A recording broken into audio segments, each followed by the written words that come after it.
তো বিশ্বনবী তাহাজ্জুদের জন্য একবার দাঁড়িয়েছেন, ছোট্ট আব্দুল্লাহ ওযু করে দাঁড়াইছে।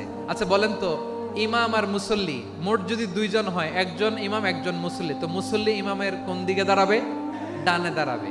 ছোট্ট আব্দুল্লাহ বুঝে নাই, বিশ্বনবী তাহাজ্জুদ শুরু করেছেন, উনি ইক্তেদা করছেন আর দাঁড়াইছেন বায়ে। যখন আমি বায়ে দাঁড়ালাম, বিশ্বনবী নামাজরত অবস্থায় আমার কান ধরে টেনে আমার ডান দিকে এনে দাঁড় করায় দিলেন। পড়েন সুবহানাল্লাহ।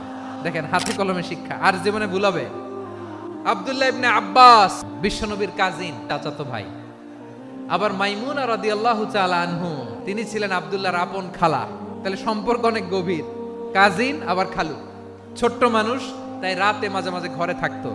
বিশ্বনবী দেখলেন আব্দুল্লাহ যেহেতু আমার ঘরে ঢুকতে পারে, আব্দুল্লাহরে এই উম্মতের বড় শিক্ষাবিদ বানাইতে হবে। তাই আব্দুল্লাহ ইবনে আব্বাসকে বিশ্বনবী হাতে কলমে শিক্ষা দিয়েছেন। উনি রাইসুল মুফাসসিরিন, এই পৃথিবীতে যত মুফাসসির ছিল, যত মুফাসসির আসবে, সকল মুফাসসিরের সম্রাট হিসেবে স্বীকৃত হয়েছেন।